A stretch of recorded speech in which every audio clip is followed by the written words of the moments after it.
അതുപോലെ തന്നെ പ്രത്യേകം സ്മരിക്കേണ്ട ഒരാളാണ് നമ്മളെ കള്ളിവളപ്പിൽ കുട്ടിയാക്ക.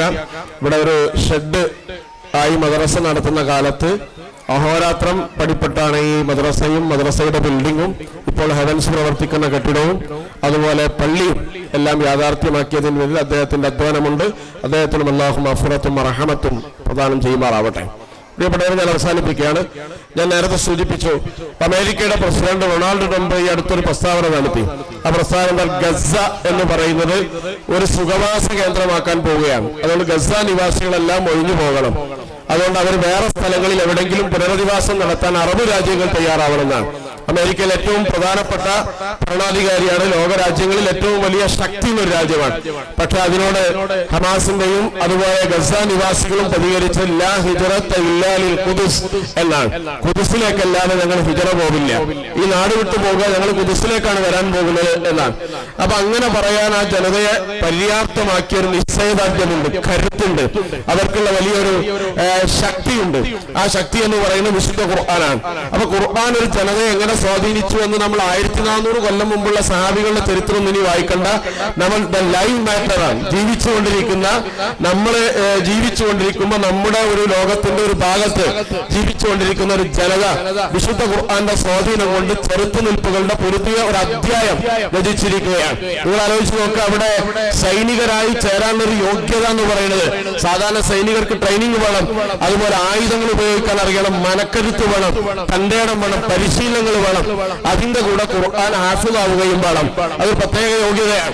കാരണം എല്ലാ റമദാൻ വരുമ്പോഴും ഓരോ സൈനികരും വിശുദ്ധ ഖുർആൻ ഇങ്ങനെ ദൗറ ചെയ്യാൻ, ഒരു സൈനികൻ ഒരു ആയത്ത് ഓതിയാൽ അടുത്ത ആയത്ത് അടുത്ത സൈനികൻ ഓതണം, എന്നാൽ ആ സൈനികൻ ക്വാളിഫൈഡ് ചെയ്യുള്ളൂ, അവന് യോഗ്യത ഉണ്ടാവുള്ളൂ.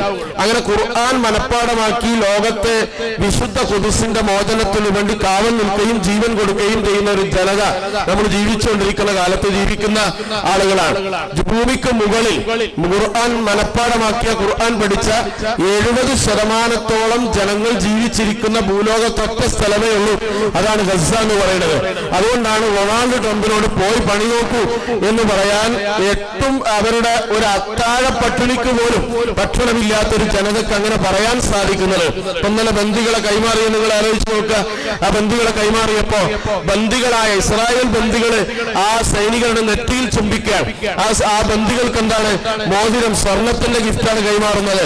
അങ്ങനെ സമ്മാനങ്ങൾ കൈമാറി ആ ബന്ദികൾ അവരെ കുറിച്ചുള്ള അനുഭവങ്ങൾ പറയാൻ, ലോകത്തെ ഒരു ബന്ദിക്കും അങ്ങനെ അനുഭവം പറയാനില്ല. അവര് വലിയ സന്തോഷത്തോടുകൂടിയ യാത്ര പോകുന്നത്. ഇപ്പൊ ലോകത്തെ അമേരിക്കൻ യൂണിവേഴ്സിറ്റികളിൽ, അതുപോലെ ബ്രിട്ടനിലെ യൂണിവേഴ്സിറ്റികളിൽ, ഓസ്ട്രേലിയൻ രാജ്യവും ഭരണകൂടം എന്ത് സമീപനം സ്വീകരിച്ചാലും ലോകത്തെ ചെറുപ്പക്കാർ മുഴുവൻ ഗസയുടെ കൂടെ നിൽക്കാൻ, ഗസയ്ക്ക് വേണ്ടി സമരം ചെയ്യാൻ, ലോകത്തെ ഫിലിം ഫെസ്റ്റിവലിലൊക്കെ സിനിമയിൽ അഭിനയിക്കുന്നവർ പോലും ഫലസ്തീൻ ഐക്യദാർഢ്യം പ്രഖ്യാപിച്ച് രംഗത്ത് വരാൻ കഴിയുന്ന അത്രയും വലിയ രീതിയിൽ ലോകത്തെ വിസ്മയം കൊള്ളിപ്പിച്ച ഒരു ജനതയായി അവർ മാറിയൊരു വിശുദ്ധ ഖുർആൻ കൊണ്ടാണ്.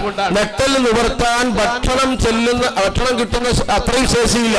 10,000-കണക്കിന് സ്ത്രീകൾ തലമുണ്ടനം ചെയ്തിരിക്കാൻ, കാരണം വെള്ളം കിട്ടാതെ എത്ര ദിവസം ജീവിക്കാം, കുളിക്കാൻ വെള്ളമില്ല. അപ്പൊ അതുകൊണ്ട് തല മുട്ടയടിച്ച 10,000-കണക്കിന് സ്ത്രീകൾ, മുതുക് നിവർത്തിയാൻ ശേഷിയില്ലാത്ത ചെറുപ്പക്കാർ, അതുപോലെ തന്നെ 22,000 കുഞ്ഞുങ്ങളെയാണ് 6 വയസ്സിന് താഴെയുള്ള കുട്ടികളെ ഇസ്രായേൽ കൊന്നൊടുക്കിയിട്ടുള്ളത്. ഇവിടെ ബിരുദം വാങ്ങിയ കുട്ടികളുടെ മാക്സിമം പ്രായം 6-6.5 വയസ്സ്. അത്ര പ്രായമുള്ള 22,000 കുട്ടികളെ ഇസ്രായേൽ കൊന്നൊടുക്കിയിട്ടുള്ളത്. എന്നിട്ട് 6 വയസ്സായ കുട്ടി ഉമ്മയും ഉപ്പയും, 2 സഹോദരങ്ങളും രക്തസാക്ഷിയായ കുട്ടി, പെരുന്നാളിന് എനിക്ക് വസ്ത്രം വാങ്ങിത്തരാൻ ഉപ്പയില്ല, പുതിയ ഭക്ഷണം ഉണ്ടാക്കി തരാൻ, നല്ല ഭക്ഷണം ഉണ്ടാക്കി തരാൻ ഉമ്മയില്ല, കൂടെ കളിക്കാൻ കുട്ടികളില്ല എന്ന് പറഞ്ഞ് കരയുന്ന കുട്ടിയോട് TV റിപ്പോർട്ടർ ചോദിക്കാൻ, ഈ വിഷമം മറക്കാൻ നീ എന്താണ് ചെയ്യുക? അപ്പൊ 7 വയസ്സായ മറിയം എന്ന് പറയുന്ന വടക്കൻ ഗസയിൽ ജീവിക്കുന്ന, നമ്മളിപ്പോ ഇവിടെ എവൻസിന്റെ കലാപരിപാടികൾ അവതരിപ്പിക്കുന്ന കുട്ടികളുടെ പ്രായമുള്ള ആ കുട്ടി പറയാം, ഓരോ 6 ദിവസം കഴിയുമ്പോഴും വിശുദ്ധ ഖുർആൻ മുഴുവൻ ഞാൻ ഓടിത്തീർക്കുമെന്നാണ്, ഖതമുൽ ഖുർആൻ ചെയ്യുമെന്നാണ്.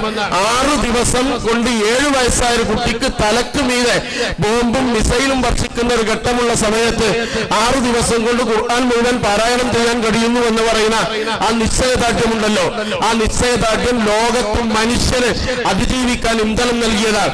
അതുകൊണ്ട് പ്രിയപ്പെട്ടവരെ, നമ്മുടെ കുട്ടികളിലേക്ക് വിശുദ്ധ ഖുർആനിന്റെ ഒരു പാഠം ഹെവൻസ് പകർന്നു നൽകിയിട്ടുണ്ട്. അതിന്റെ അറിവും അക്ഷരങ്ങളും പകർന്നു നൽകിയിട്ടുണ്ട്.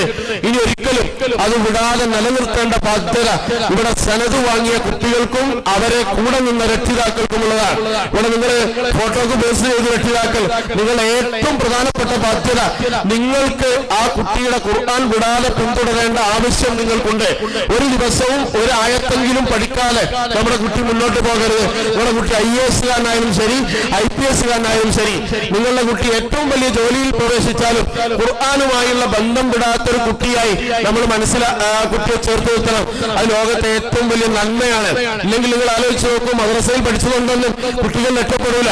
ഒരു ഉമ്മാനെ കുത്തിയിട്ട് ജന്മം തന്നെ നേരത്തെ സൂചിപ്പിച്ചില്ലേ, ജന്മം തന്നതിനുള്ള ശിക്ഷയാണ് ഞാൻ നടപ്പിലാക്കിയത്. 36 കുത്താണ് സ്വന്തം മാതാവിനെ കത്തിക്കൊണ്ടൊരു കുട്ടി കുത്തിയത് എന്നൊന്നും നിർത്താൻ നോക്കിയിട്ടില്ല. അപ്പൊ 36 കുത്തി ഒരു ഉമ്മയെ കൊല്ലുന്ന ഒരു കുട്ടി പറയാം ജന്മം തന്നതിനുള്ള ശിക്ഷ നടപ്പിലാക്കി. ആ കുട്ടി മദ്രസയിൽ പഠിച്ചതാണ്. മദ്രസയിൽ പഠിച്ചതുകൊണ്ട് നിങ്ങളെ കുട്ടി ആത്മീയമായി വരുമെന്ന് വിചാരിക്കരുത്. കാരണം ഈ സമുദായത്തിൽ 99% മദ്രസയിൽ പഠിച്ചതാണ്. പക്ഷെ വിശുദ്ധ ഖുർആനിലെ ആദ്യത്തെ അധ്യായമുണ്ട് സൂറത്തുൽ ഫാത്തിഹ. ആ ഫാത്തിഹയുടെ അർത്ഥം ഇവിടെ തുടക്കത്തിൽ 2 കുട്ടികൾ ചൊല്ലി. 10ാം ക്ലാസ് മദ്രസ കഴിഞ്ഞാലും നമ്മുടെ കുട്ടികൾക്ക് ഫാത്തിഹയുടെ അർത്ഥം അറിയില്ല. നമ്മൾ ഒന്നുകൊടുക്കാൻ പഠിച്ചിട്ടുണ്ട്, കുളിക്കാൻ പഠിച്ചിട്ടുണ്ട്, അതുപോലെ ഷർത്തും പറന്നും പഠിച്ചിട്ടുണ്ട്. പക്ഷെ അള്ളാഹ് എന്താണ് പറയുന്നത് നോക്കാൻ നമ്മൾ പഠിച്ചിട്ടില്ല. അങ്ങനെ നോക്കാൻ പഠിപ്പിച്ച ഒരു വിദ്യാഭ്യാസ സിസ്റ്റത്തിൽ നമ്മുടെ കുട്ടി എത്തിയിട്ടുണ്ട്. അപ്പൊ കുട്ടി ഏതൊക്കെ മേഖലയിൽ ഉയർന്നാലും ആ കുട്ടിക്ക് ഖുർആനുമായി ബന്ധമുള്ള ഒരു അവസ്ഥയിലേക്ക് നമ്മൾ ചേർത്ത് പിടിച്ചാൽ ആ കുട്ടി വിശുദ്ധ ഖുർആനിന്റെ വാഹകനായി, നന്മയുടെ വാഹകനായി, സുഗന്ധം പരത്തുന്ന ഒരു ജീവിതത്തിന്റെ ഉടമയായി മാറും. സർവോപരി നാളെ പരലോകത്ത് വിശുദ്ധ പ്രവാചക തിരുമേനി സ്വല്ലല്ലാഹു അലൈഹി വസല്ലം പറയാം, ഖുർആൻ പഠിച്ചൊരു മകൻ ഉണ്ടെങ്കിൽ അവൻ ഉപ്പയെയും ഉമ്മയും കൈപിടിച്ച് സ്വർഗത്തിലേക്ക് ആനയിക്കുമെന്നാണ്. ഒരു കിരീടം അവർ അണിയിക്കും. എന്തിനാണ് റബ്ബേ ഒരു കിരീടം എന്ന് ചോദിക്കുമ്പോ നിന്റെ മകൻ ഖുർആൻ പഠിച്ചതിന്റെ പ്രതിഫലമാണ് എന്ന് അള്ളാഹ് വിളിച്ചു പറയും. അങ്ങനെ കിരീടം അണിഞ്ഞ് ഇവിടെ കോട്ടും അതുപോലെ തൊപ്പിയൊക്കെ ഇട്ട് നിൽക്കുന്നത് പോലെ പരലോകത്ത് പ്രത്യേകം അള്ളാഹു ആദരിച്ച് സ്വീകരിക്കുന്ന രക്ഷിതാക്കൾ ഖുർആൻ പഠിച്ച മക്കളുടെ രക്ഷിതാക്കളാണ്. അങ്ങനത്തെ രക്ഷിതാക്കളായി ആ ഖുർആൻ പിടിച്ച കുട്ടിയുടെ കൈ പിടിച്ച് സ്വർഗത്തിലേക്ക് പോകുന്ന കുടുംബമായി മാറാനുള്ള പരിശ്രമമാണ് നമ്മൾ നടത്തേണ്ടത്. അതിന് തുടക്കം നിങ്ങളുടെ കുട്ടികൾക്ക് ഈ വിദ്യാഭ്യാസ സിസ്റ്റം നൽകിയിട്ടുണ്ട്. തുടർന്നു കൊണ്ടുപോകേണ്ട ബാധ്യത നമുക്ക് എല്ലാവർക്കുമാണ്. നമ്മുടെ ആത്മീയ വിജ്ഞാനങ്ങൾ കൂടി കരതമാകുന്ന വിദ്യാലയങ്ങൾ നമ്മൾ നേടിയെടുക്കാൻ സന്നദ്ധരാവണം. തുടർ പഠനത്തിന് അതിനുവേണ്ടി നിങ്ങൾ തയ്യാറാവണം എന്ന് ഉണർത്തിക്കൊണ്ട് ഇവിടെ നേരത്തെ ഞാൻ സൂചിപ്പിച്ച എല്ലാവർക്കും വേണ്ടി പ്രത്യേകം പ്രാർത്ഥിച്ചുകൊണ്ട് ഈ പരിപാടിയുടെ സംഘാടനത്തിന് വേണ്ടി രാവും പകലും അധ്വാനിച്ച അനേകം ആളുകൾ, പ്രത്യേകിച്ച് നമ്മുടെ ചെറുപ്പക്കാർ, അതുപോലെ തന്നെ ഈ പരിപാടി ഇങ്ങനെ ഡിസൈൻ ചെയ്യാൻ പ്രയത്നിച്ച അധ്യാപകർ, മാനേജ്മെന്റ്, ഇവിടെ ഇരിക്കുന്ന രക്ഷിതാക്കൾ എല്ലാവർക്കും പ്രത്യേകിച്ച് പ്രാർത്ഥിക്കുകയാണ്. അവർക്കെല്ലാം അതൊരു മികച്ച പ്രതിഫലമായി അല്ലാഹു പരലോകത്ത് തിരിച്ചു നൽകട്ടെ എന്ന് പ്രാർത്ഥിച്ചുകൊണ്ട് ഇവിടെ സനത് വാങ്ങിയ വിദ്യാർത്ഥികൾക്കും വിദ്യാർത്ഥിനികൾക്കും അവരുടെ രക്ഷിതാക്കൾക്കും കൃത്യമായ അഭിനന്ദനങ്ങളും പ്രാർത്ഥനകളും അർപ്പിച്ചുകൊണ്ട് ഞാൻ എന്റെ പ്രഭാഷണം അവസാനിപ്പിക്കുകയാണ്. വആഖിറു ദഅ്വാനാ അൽഹംദുലില്ലാഹി റബ്ബിൽ ആലമീൻ. അസ്സലാമു അലൈക്കും വറഹ്മത്തുള്ളാഹി വബറകാതുഹു. നന്ദി ശിഹാബ് സാഹിബ്.